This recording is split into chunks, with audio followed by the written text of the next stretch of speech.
ციხეში ვინც არიან, იმათ უნდა მოიხადონ სასჯელი, მათთან დებატებზე საუბარი ზედმეტია. პოლიტიკური მოტივით დაპატიმრებულები არ გათავისუფლებიან. ოცნება პოზიციებს ართმობს. ირაკლი კობახიძე საუბრობს პოლარიზაციის შემცირებაზე, მაგრამ მისი მიზეზების მოგვარება არ უნდა. პირიქით ქართული ოცნების ლიდერი ირწმუნება, რომ საზოგადოებაში დაპირისპირება იმ შემთხვევაში დასრულდება, თუ კი ყველა პატიმარი ციხეში დარჩება. სამართლის უზენაესობის უზრუნველყოფა არის დეპოლარიზაციის აუცილებელი პირობა, ეს ერთი. და კონკრეტული ადამიანები, როდესაც იხდიან სასჯელს კონკრეტული დანაშაულებისთვის, ესეც არის დეპოლარიზაციისკენ მიმავალი გზა. თქვენ გახსოვთ, იყო ჩვენთან შემთხვევები, როდესაც ლამის ნახევარი ქალაქი გადაწვეს და არავინ არ დაშილა ამისათვის. და მან გააღრმოვა პოლარიზაცია, მან გააღრმოვა კონკრეტული ადამიანების ინტერესი, რომ ახალ-ახალი დანაშაულები ჩაედინათ. ამიტომ სამართლის უზენაესობის უზრუნველყოფა არის ასევე დეპოლარიზაციისკენ მიმავალი გზა. რაც შეეხება დამნაშავე პოლიტიკოსების პატიმრობას, დამნაშავე მოძალადეების პატიმრობას, ჩვენ მზადვართ დისკუსიებისთვის და ყველა შეკითხვაზე გავცემთ სათანადო პასუხს. სიტუაციის დასაწყნარებლად შეგიძლიათ შეწყალების მექანიზმი გამოიყენოთ ან სხვა რაიმე? თავარი რაც ამშვიდებს საზოგადოებას და ამშვიდებს ქვეყანას, ეს არის სამართლის უზენაესობა. არადა ქართულ ოცნებას საზოგადოებაში არსებული დაპირისპირების აღმოფხვრა ნამდვილად რომ სურდეს, ამის ბევრი გზა არსებობს.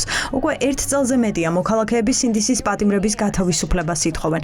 მათ სასჯელის მოხდამდე რამდენიმე თვე აქვთ დარჩენილი. ციხიდან ვადაზე ადრე გათავისუფლება კი ოცნების მხრიდან იქნებოდა სულა საკუთარი მოქალაქეების მიმართ, მაგრამ ასეთ ნაბიჯებს დღეს გაირკვა, რომ არც უნდა ველოდოთ. პატიმრების განთავისუფლება არის ის, რაც იქნებოდა და რაც არის მათ შორის ქართული ოცნების მომხრე ერთ-ერთი ყველაზე მნიშვნელოვანი ესეთი თქვა წუხილი, რომ ნამდვილად ამდენი ადამიანი ციხეში არ უნდა იჯდეს, მაგრამ მე სიმართლე გითხრათ, ამ ქვეყანაში პოლარიზაციას ნამდვილად ვერ ვხედავ. მე ვხედავ მხოლოდ იმას, რომ ქვეყანა მიტაცებული აქვს ერთ ადამიანს და ეს ადამიანი ამ ადამიანს საქართველოს მიყავს იზოლაციაში კორუფციის, კლეპტოკრატიით, რუსეთთან ტრაექტორიაზე მოძრაობით და რა თქმა უნდა ომის წიაღისკენ. და ეს ომის წიაღი არის რუსეთი, ირანი, რომლის მოთანამშრომლე ძალაუფლება მართავს დღეს ქვეყანას. კობახიძე კანონის უზენაესობაზე საუბრობს, თუმცა ამ დრომდე არ აქვს პასუხი, რატომ არავინ დასჯილა მოძალადე პოლიციელებს შორის. ხოლო მათ წინააღმდეგ, ვინც ახლა საპატიმროში არიან, ოცნებამ დაჩქარებული წესით და ერთი პარტიის მხარდაჭერით კანონები პარლამენტში რამდენჯერმე დაამძიმა. ასე გამოიყურება ივანიშვილის პარტიის სამართალი. კანონის უზენაესობა და მართლმსაჯულობის უზენაესობა ვერ დაასრულებს ვერაფერს თუ არ იქნება სამართლიანობა. ჩვენ ის კი არ გვჭირდება, რომ დიქტატორული და რეპრესიული რუსული კანონების უზენაესობა გქონდეს ქვეყანაში. არამედ უნდა გქონდეს დემოკრატიული კანონები, რომელიც ყველას თანაბრად ეხება.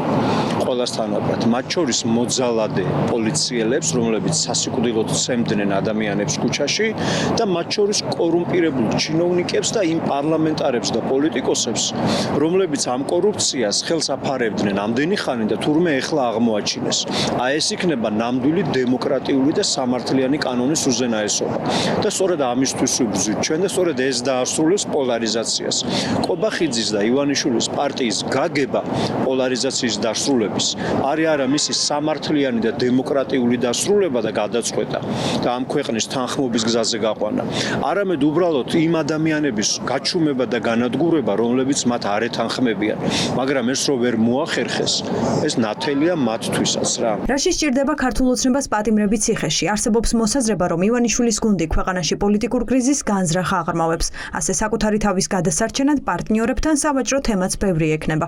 არ გამორიცხავენ, რომ პატიმრების გათავისუფლება მაშინ მოხდეს, როცა ხელისუფლება სანაცვლოდ დასავლეთიდან სარგებელს ნახავს, იზოლაციას თავს დააღწევს და დაელაპარაკებიან. ქართული ოცნების რეჟიმი ცდილობს ერთი მხრივ ჩაიცემენტოს საკუთარი პოლიტიკური ძალაუფლება, მათ შორის რეპრესიების გზით, თუმცა მეორე მხრივ ჩვენ ვხედავთ, რომ ისინი ძალიან უფრთხიან ამერიკის შეერთებული შტატების აზრს. შესაბამისად არ არის გამორიცხული, რომ გარკვეულ მომენტში ქართული ოცნების რეჟიმმა საჭიროდ მიიჩნიოს ამ ყველა პოლიტიკური რეპრესიის ზომით, მათ შორის ვაჭრობა ამერიკის შეერთებულ შტატებთან, რადგან ისინი ძალიან მალე დაინახავენ, რომ ამ არსებული პოლიტიკური კურსის პირობებში ვერავითარი ნორმალიზება ტრამპის ადმინისტრაციასთან ვერ მოხდება. თუ შტატები ოცნებას ურთიერთობის აღსადგენად პატიმრების გათავისუფლებას მოთხოვს, რა იქნება პასუხი, უარი თუ თანხმობა. ქართულ ოცნებას ამ სცენარის წარმოდგენაც არ უნდა. მე ბუნებაში არ არსებულ შეკითხვას ფიზიკურად სერიოზულად ვერ გავცემ პასუხს.